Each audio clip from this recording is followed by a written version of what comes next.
규례대로 만들다. 규례대로 만들자. 우리 역대하를 공부하고 있는데 역대상과 하는 하나의 책이라고 배웠습니다.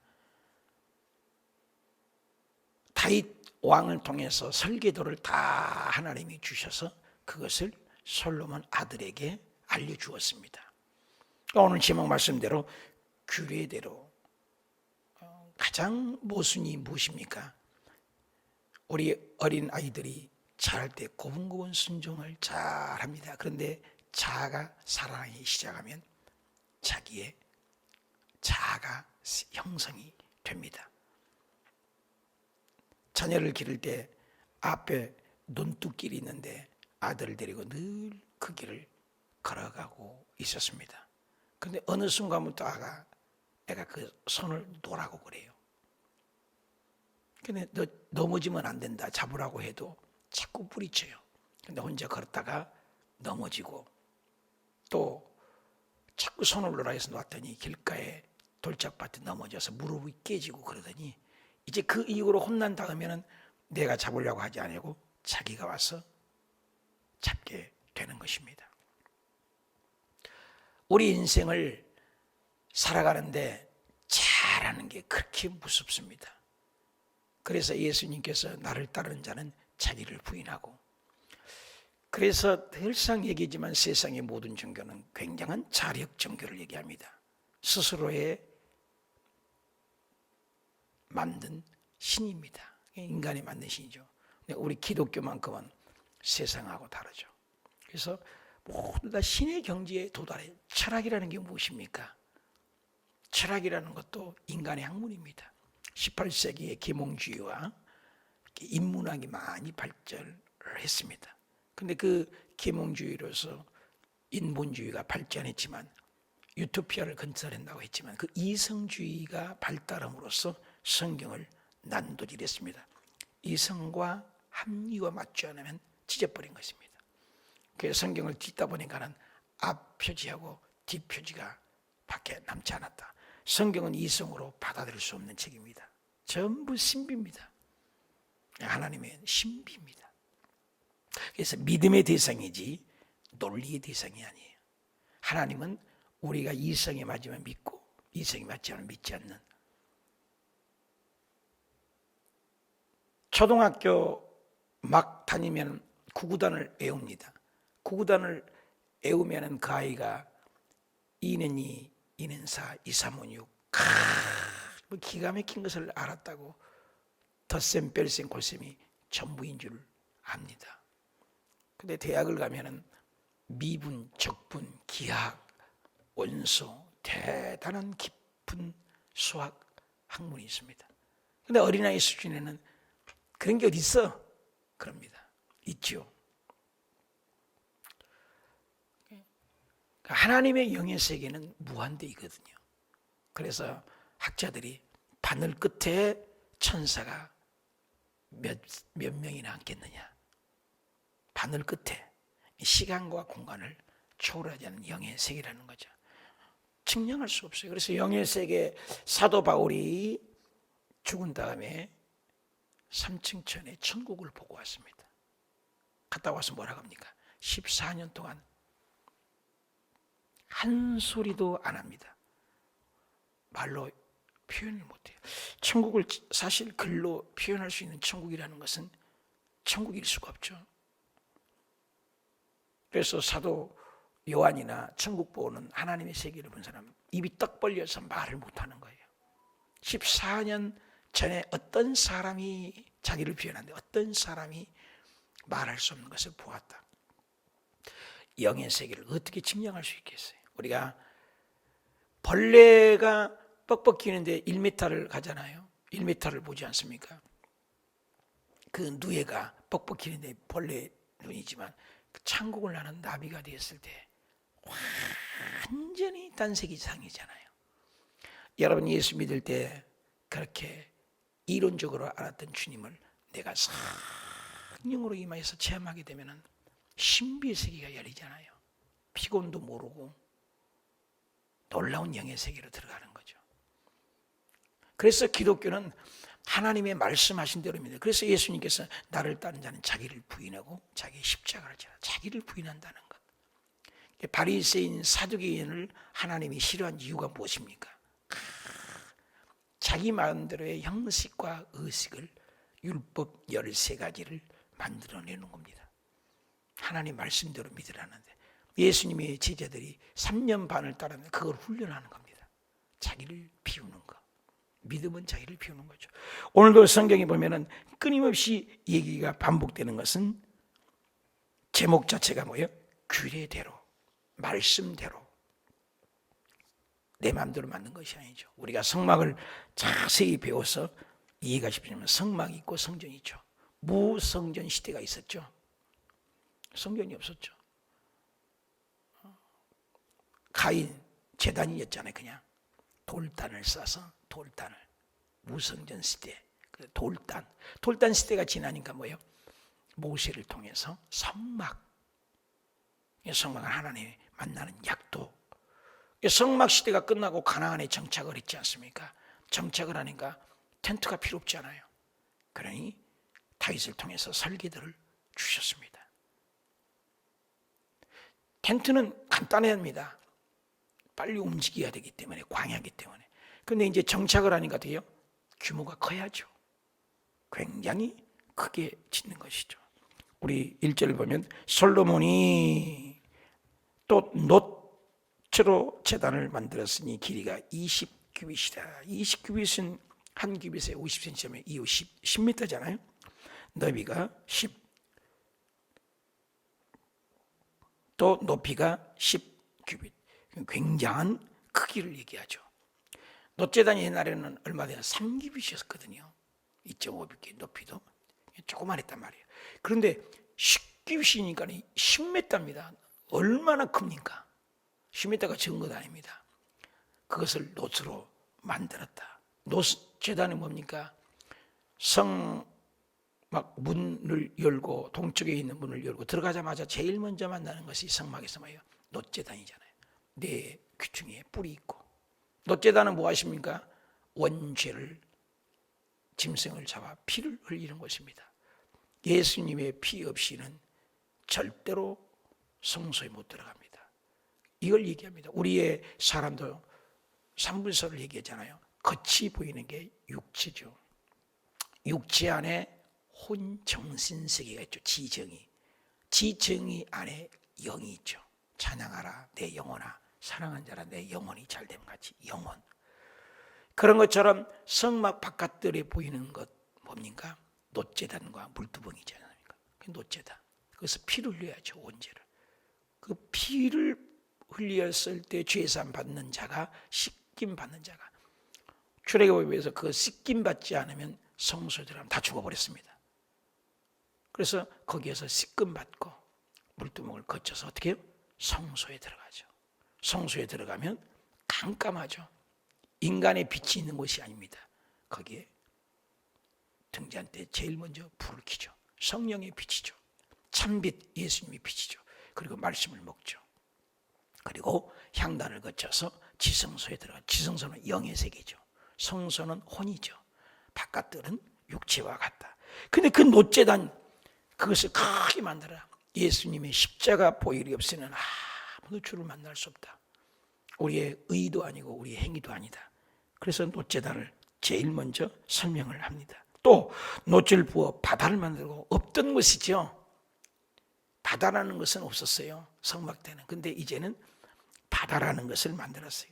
지름이 10규빗이고 그 모양이 둥글며 그 높이는 5규빗이요 주위는 30규빗 길이는 줄을 둘을 만들고 그 가장자리 아래에 돌아가며 소 형상.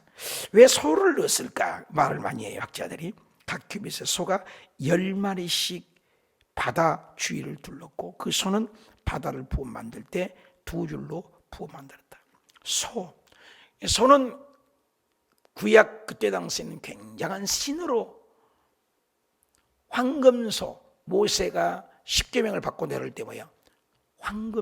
소는 굉장히 우상화됩니다. 근데 소를 만들었다. 일부러 소를 한 거죠. 소는 뭐야? 인간이 만드는 그런 모든 소로 신격화되는 것은 아무것도 아니다. 그걸 떠받치고 있는 거예요, 등에다가. 그러니까 소의 형상을 일부러 말씀했다. 성경의 해석을 잘해야죠. 어떤 사람은 소를 만들었다고 우상화시키는데 그거 아니죠. 10마리씩 귀에 들려서 만들었다. 그 바다는 노새 황소 10마리가 바쳤는데 3마리는 북쪽 향하고 3마리는 서쪽 향하고 3마리는 남쪽을 향하고 3마리는 동쪽을 향했다. 그럼 3, 40, 12마리네요. 그죠? 12마리. 12는 어떻게 12지파를 상징하죠. 온 이스라엘 백성들이 놋제단을 바친다. 예수님의 보혈만이, 소엉덩이는 다 안으로 향하여라. 속꼬리를 감추라는 거죠. 이 바다에서 손을 씻는 거예요, 사실. 그러니까 놋제단도 예수님의 십자가별로 원죄를 씻고 제사장들이 그 바다에서 물로 수족을 씻었다. 그러니까 씻지 않으면 우리 원죄로 예수의 피를 씻지만 날마다 우리의 자범죄를 씻지 않으면 성소에 들어갈 수가 없다. 그것을 표현하는 것이죠. 그 바다를 롯의 황소 12마리를 바쳤고 3마리는 북쪽 동쪽 있고 소의 엉덩이는 안으로 향하고 5절 바다의 두께는 한 손 너비만 하고 그 둘레는 잔둘레와 같이 백화파, 예수님의 백화파로 상징하잖아요. 모양으로 만들었으니 그 바다는 3,000밭이다. 엄청난 양이거든요. 3,000밭은. 그래서 물을 담았다. 그리고 그 물두멍 10개를 만들어서 10개를. 물두멍이 나오죠. 그러니까 바다가 있고 물두멍이 있었어요. 전체적인 규모는 변함이 없지만 바다를 여기는 추가를 했습니다. 제사장들만 씻는 바다. 그걸 수족을 씻는 것이죠. 자범죄. 제사장들도 자기 죄를 반드시 씻어야죠. 그러나 예수님은 당신이 죄가 없기 때문에 당신 죄는 씻을 필요가 없는 거죠. 이런 모든 제사에 지낼 때 이런 기구들은 참 구원과 예수님과 관계가 있다. 물두멍 10개를 만들어서 바다가 있고 물두멍이 있어요. 5개 오른쪽에 두고 또 5개는 왼쪽에 두고 어마어마한 넓이죠. 그리고 번제에 속한 물건을 거기서 씻게 하고 계속 씻는단 말이 말이죠. 바다는 제사장들이 씻게 한 거다. 바다들은 바다에 물이 있고 또 물두멍에 물이 있었어요. 물두멍이나 바다나 똑같은 물을 담아놓은 곳이지만 바다에는 제사장들만 씻었다. 보면은 제사장들만 있는 방이 또 따로 있었습니다. 하나님을 섬기는 제사장들만. 그건 24시간 대기를 해야 되니까. 그래서 이걸 구분을 해서 좀 더 규모 있게 했죠. 이 번제단은 조각목은 무엇입니까? 아카시아 나무죠. 아카시아 나무가 얼마나 보잘것없습니까? 그런데 그 아카시아 나무가 금으로 싸서 만들면 번제단이 돼서 타지 않았다. 신비롭습니다. 실질적으로 연구를 했다고 합니다. 그 아카시아 나무에다가 진짜로 노초로 딱 싸가지고 불을 막 지펴왔더니요, 그 안에 나무가 타지가 않더래요. 하나님은 참 신비해요. 우리는 탈 것 같지 않습니까? 나무가 안 타더라는 거예요. 하나님이 방주 지을 때도, 노아 방주 지을 때도 우리가 상상을 초월하게 안정된다고 하잖아요. 아무리 현대 의학 과학으로 배를 만드는데 노아의 방주를 늘 생각해서 배를 조선소에서 만든다고 해요. 굉장한 정확한 거라래요. 아무리 태풍이 쳐도 넘어지지 않는 그 비율이라는 것입니다. 하나님은 완벽하세요. 그러니까 우리 인간을 칭찬할 수 없는 성경에서 나오는 모든 예술, 건축술, 그리고 우리의 인간의 삶의 철학, 인문학들이 성경을 보면 전부 답이 있어요. 그래서 많은 사람들은 자기가 기준이야. 그래서 못 배운 사람이 무식하다는 겁니다. 그래서 하나님을 알되 하나님의 지식이 없어 내 백성이 망한다고 호세아서 얘기했습니다. 그러니까 성경의 기준이 되고 성경이 표준이 되고 말씀이 표준이 돼야지 우리 인생에 내 알량한 지식 가지고 내 경험 가지고 기준이 돼서는 안 되죠. 항상 말씀의 기준이에요. 성경에 보면 정확해요. 뭐든지 하나님은 완벽하시죠. 과거, 현재, 미래. 예수 그리스도는 어제도 오늘도 영원토록 동일하신 것이죠. 하나님의 말씀 보면 너무너무 정확하게 백합화 모양을 만들어라. 또 6절에 물두멍 10개를 만들어라. 5개는 오른쪽, 5개는 왼쪽. 번제단에 속한 물건을 씻게 하고 그 바다는 제사장을 씻게 하라. 이 모든 것의 규모만 커졌지 놋제단, 물두멍, 등잔대, 떡상, 향단, 법궤 이런 모든 가정은 틀림없이 그대로 다윗에게 설계를 해준 거나 솔로몬이 지금 짓는 거나 똑같다. 그래서 모세 때 계시해 주는 것대로 똑같다. 오늘도 똑같습니다. 우리가 예수 그리스도를 믿고 옛날처럼 짐승은 잡지 않았지만 하나님을 예배드리는 것은 예배할 때 예수님이 보혈이 있어야 합니다. 예수님의 십자가가 피가 있어야 합니다. 피 없는 제사는 받지 않습니다. 그래서 주일날 반드시 찬양이 있어야 되고 또 예배 전에 우리 장로교회에서 특별한데 참회의 기도가 있어야 되고 우리 교회도 늘 예배 전에 우리가 참회의 기도를 하십시다. 회개 기도를 하고 예수님의 보혈로. 그러니 예수 그리스도의 보혈이 없는 예배, 예수님의 십자가 보혈이 없는 예배는 다 무효예요. 아무 쓰잘데 없어요. 받지 않아요. 그래 가인의 제단은 아무리 가인이가 열심히고 인본주의잖아요. 내 방식, 내 철학, 내 경륜, 내 생각, 내 방식대로 받지 않잖아요. 아벨의 제단은 하나님이 원하는 피의 제사가 있으며 가장 최고, 가장 첫 것을 드렸습니다. 이 성막을 짓다가 이제 성전 시대가 왔습니다. 무성전 시대, 돌단 시대, 그리고 성막 이동 시대, 그냥 성전 시대가 왔습니다. 이 성전 시대를 지을 때도 똑같은 형식이라는 거예요.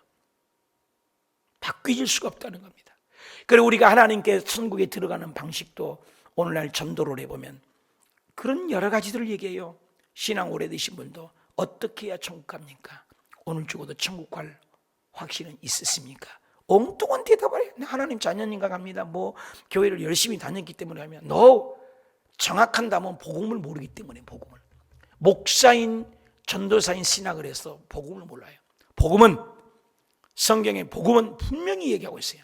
답시다. 예수 그리스도의 죽으심과 예수 그리스도의 부활을 믿는 것입니다. 예수예요. 그래서 예수 그리스도가 내 죄를 위하여 죽고 예수 그리스도가 내 죄의 사함의 의를 위해서 살아나셨다. 죽었다는 것만 얘기하면 안 돼요. 그래서 기독교는 십자가만을 얘기하면 안 돼요. 십자가는 중요합니다. 그러나 십자가 너머의 부활까지 가야 합니다. 아멘입니까? 그의 복음은 예수 그리스도가 나를 위하여 죽고 나를 위하여 부활하신 걸 내가 믿기 때문에 내가 천국을 가십니다. 예수 그리스도가 나를 위하여 죽고 나를 위하여 부활하셨다. 이걸 믿는 거예요. 죽었다는 것만 믿어도 안 돼요. 예수 그리스도가 나를 위하여 죽고 예수 그리스도가 나를 위하여 살아나셨다.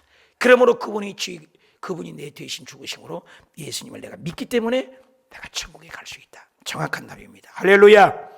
내가 하나님의 자녀입니다. 갑니다. 나는 교회 열심히 다녔기 때문에 갑니다. 나는 11조를 많이 드려서 갑니다. 나는 봉사를 많이 해서 갑니다. No, 아무것도 필요 없어요.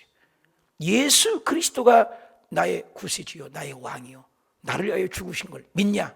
그리고 예수 그리스도가 내 죄 사함이 없다는 증거로 예수님이 부활하시고 살아나셨냐? 의를 위하여. 죄 때문엔 죽었지만 의 때문에 살아나셨습니다. 이 인간 중에서 모든 사람은 태어났습니다. 탄생했습니다. 모든 종교도 탄생했습니다. 그리고 죽음도 있습니다. 모든 종교도 죽음이 있습니다. 그런데 어떤 종교하고도 비교 불허한 사건, 부활입니다. 어떤 종교가 부활이 있습니까? 어느 종교가 부활이 있냐고요? 없죠. 기독교만큼은 예수 그리스도만인 부활이 있습니다. 할렐루야. 그래서 우리는 영원히 삽니다. 그래서 신앙 고백할 때마다 영원히 사는 것을 믿사옵나이다. 이걸 고백을 하지 않아요. 그리고 십자가의 죽음을 얘기하지 않습니까? 예수 그리스도의 죽음, 나를 위하여 죽으심, 그것이 복음이죠. 그래서 여기에 모든 제사의 순서들이 전부 성막에서 나왔고, 성막에서 나온 얘기가 또 성전에서 나오고, 또 구약에서도 돌단 위에서도 반드시 내 대신 짐승이 죽었고, 그리고 그것을 하나님의 향기로운 제물로 올렸습니다. 오늘 또 예배할 때 예수님의 십자가 보혈을 얘기하라 그 말인 것이, 씻고 제사장이 원죄를 씻고 자범죄를 씻고 씻는 거죠. 7절 또 규례대로 금으로 등잔대가 10개 있다. 이것은 아까는 바깥이죠. 예, 바깥에서. 그러니까 예수님을 씻지 않고 보혈로 씻지 않고는 절대로 성소에 못 들어가요. 아무도 못 들어가요. 그 예수님의 십자가 보혈을 분명히 놋제단에서 바다에서 물두멍에서 씻는 것. 번제단에도 죄 씻는 것이죠. 피 흘리는 것이죠. 바다도 제사장들이 수족을 씻는 것이죠. 물두멍도 씻는 것이죠. 뭘로 씻고요? 보혈이잖아요. 예수님의 십자가 보혈로 씻는 것이죠. 그래서 바다와 물두멍으로 씻는다.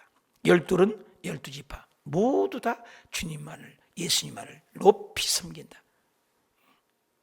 황소, 그 아무리 힘세도 그것은 우상이 아니다. 그런 모든 것들은 예수님을 섬기기 위한 것들이다. 그래서 상소가지가 떠받치고 있었다. 그런 의미가 있다는 것입니다. 그리고 안에 들어가니까 등잔대가 10개. 와, 굉장히 밝겠죠. 깜깜합니다. 세상의 빛으로 그 안에는 절대 비추지 않습니다. 천국에 하면 햇볕, 달빛, 별빛 아무 쓸데 없습니다. 하나님에게서 빛이 나옵니다. 빛이 하나님 것입니다. 저 태양빛도 빛을 발하는 것도 하나님의 빛을 주었기 때문입니다. 첫째 날 빛을 만들었잖아요. 그 빛이, 이런 빛이 태양빛을 얘기하는 것이 아니라 빛 자체가 하나님이십니다. 그리고 빛이 태양과 해와 달과 별이 언제 만들어져요? 넷째 날 만들어진 것입니다, 여러분. 첫째 날 빛을, 두 번째 날은 하늘을, 세 번째 날은 땅, 바다를 만들었잖아요. 그러니까 틀을 먼저 짜신 거예요, 하나님이. 질서의 하나님이. 그리고 네 번째 날 가니까 뭐예요? 해와 달과 별을. 우리는 빛을 얘기하면 태양빛을 만들었나? No. 이 빛 자체를 하나님이 먼저 만들어요. 하나님이 빛이. 그래서 천국에 가면 해, 달, 별이 없어요. 하나님 자체가 빛이에요. 그리고 우리도 빛으로 말을 해요. 우리 몸이 빛으로 말해요. 이 땅에서 새벽 예배 드리시고 예수님의 형상을 닮아가고 자아를 버릴 줄 알고 이런 사람, 여기서 신학적인 용어로 중생했다. 하나님의 거듭남 중생에서 성화가 몇 점짜리냐. 그래서 일생을 교회 다녀도 직분이 있어도 성화가 덜 돼가지고 초등학교 정도, 별빛 정도밖에 안 된 사람이 있어요. 근데 천국에 가면 빛으로 얘기한다는 거예요. 그래서 요한 고린도전서가 15장이 부활장인데, 부활은 해의 영광이 다르고 달의 영광이 다르고 별의 영광이 다르고 별과 별들의 영광이 다르다. 부활도 이와 같으니라. 할렐루야. 그래서 이 땅에 우리가 어떻게 예수 그리스도를 믿고 성화돼 가느냐에 따라서 빛이 다른 것입니다. 이 땅에서도요, 대충 알아요. 교회 다녀도 말썽만 피우고 말썽꾼이고 해방꾼이고 거짓말하고 세속화되어 있고 한쪽은 하나님 한쪽은 교회고 전혀 분간을 못하는 사람이 어떻게 천국 가서 빛나겠습니까? 그래서 이 땅에서도 다 상급이 정해져요. 그래서 여러분 교회 안에서 직분을 받고 교회 안에서 직분을 또 맡아서 하나님이 일을 하고 봉사하는 것이 얼마나 중요한지 모릅니다. 그래서 이 땅에서 성화를 얼마나 하냐. 천국이 여기 있다 저기 있다 아니라 이 땅에서도 천국을 누리는 겁니다. 할렐루야. 그래서 빛은 세상의 빛을 깜깜해요. 오직 등잔대의 불을 밝혀야만 합니다. 그래서 빛이 뭐예요? 예수님이 빛이잖아요. 참 빛이잖아요. 등잔대는 예수님의 빛을 얘기하죠. 우리도 빛의 자녀라고 하잖아요. 빛의 열매는 뭐가 있어요? 착함과 의로움과 선한 열매를 맺는다. 하나님은 선하시죠. 열매를 맺는 거죠. 등잔대가 있고 그 안에는 왼쪽에는 5개, 오른쪽에 5개, 10개를 얼마나 흔해요? 또 상 10개를 만들어 내전 안에는 왼쪽에 5개, 오른쪽에 5개. 상은 뭐예요? 떡상을 얘기하죠. 아침 저녁으로 항상 12지파를 상징하는 떡을. 떡은 뭐예요? 예수 그리스도의 말씀이죠. 그래서 항상 우리는 빛을 발하고 항상 말씀으로 기준이 말씀입니다. 표준이 말씀입니다. 많은 사람이 신앙의 연조가 오래되면서 자아가 들어갑니다. 자기 경륜이 들어갑니다. 자기 생각이 들어갑니다. 성경은 얘기합니다. 버리라는 거예요. 그걸 자꾸 나를 비우는 겁니다. 특히 목사가 그럴 수 있고 직분이 오래될수록 그럴 수 있습니다. 나를 비우는 거예요. 말씀이 뭐라고 하냐? 말씀이. 그래서 여기에 떡상은 주님의 말씀이죠. 그래서 예수님께서도 나를 먹어라, 나를 받아 먹어라. 나는 하늘에서 내려오는 산떡이니라. 성찬도 내가 떡이다. 말씀이죠. 우리가 밥을 먹어야 사는 것처럼 우리 영도 하나님의 말씀을 먹어야 산다는 거예요. 그래서 말씀은 어떻게 해요? 밥을 먹을 때 수분이 2.8%, 지방질이 6.8%네.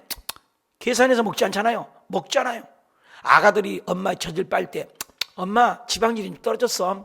야, 엄마 영양분이 좀 없어. 수분이 없어. 칼슘이 좀 부족한 것 같아. 그래요? 그냥 먹다 보니까 잘하잖아요. 우리도 하나님의 말씀을 때로는 이해가 안 돼요. 그러나 매일 읽고 또 읽다 보면 통합니다. 놀랍습니다. 해석이 됩니다. 말씀이죠. 그래서 하나님의 말씀은 잘 먹어야 돼요. 하나님의 말씀을 가까이. 이 신앙이 연절을 얘기하는 거죠. 떡상을 있다. 떡 안에 등잔대 있고 떡을 내잔에 떡이 5개 떡등이 있습니다. 그리고 뭐요? 금 대접이 100개나 만들었대요. 또 제사장 뜰과 그 뜰과 뜰 문을 만들고 그 문짝을 노드로 입혔고 그 바다는 성전 오른쪽 동방에 두었더라. 이 금장대와 상 몇 가지만을 얘기를 하고 있습니다. 우리가 얘기를 하면 문도 예수 그리스도, 놋도 예수님의 피, 또 바다도 물두멍도 씻는 예수님의 피로 씻는 것. 그리고 들어갔더니 등잔대도 성령의 빛, 하나님의 빛, 그리고 떡상도 하나님의 말씀, 또 향단 역시도 성도들의 기도. 이 모든 것을 우리가 성막론을 배웠지만 예수님을 상징합니다. 그래서 구약은 오실 예수, 신약은 오셨던 예수, 다시 오실 예수. 우리가 오늘도 붙들고 기도할 것은 예수님을 붙들고 기도하는 겁니다. 내 공로 아무것도 없습니다. 그래서 요즘 내가 아침 저녁으로 맨날 듣는 은혜예요. 어렸을 때부터 자란 것들도 은혜요. 또 우리가 지금 사는 것도 은혜요. 당연한 것인 줄 알았는데 은혜요. 얼마나 감동이 되는지 몰라요. 모든 것이 은혜입니다. 여러분 오늘 하루를 살려고 어제 저녁에 중환자실에서 얼마나 몸부림을 칩니까? 오늘 하루를 못 살고 죽은 사람이 또 얼마나 많습니까? 근데 오늘 우리가 살아있는 거 이 축복입니다. 미얀마에 태어났으면 우리가 어쩌겠습니까? 북한에 있으면 얼마나 불쌍합니까? 우리는 감사밖에 없어요. 저도 감사를 회복하려고 몸부림칩니다. 베트남에서 돌아가지고 3개월을 울었나 봐요. 그냥 아침에 눈을 뜨나 감사, 찬 공기가 있어서 감사를 찾으려면 끝도 갓도 없습니다. 오늘도 감사한 하루 되고 오늘도 예수 그리스도의 피 공로 의지해요. 여러분 발걸음 뛰는 곳마다 어둠이 물러가고 먹장구름이 체켜지고 막힌 것이 뚫리고 눌린 것이 자유함을 얻는 예수님의 십자가 보혈로 하늘의 문이 열리고 닫힌 문이 열리고 기도문이 열리고 응답의 문이 열리는 놀라운 역사가 일어나시길 축복합니다.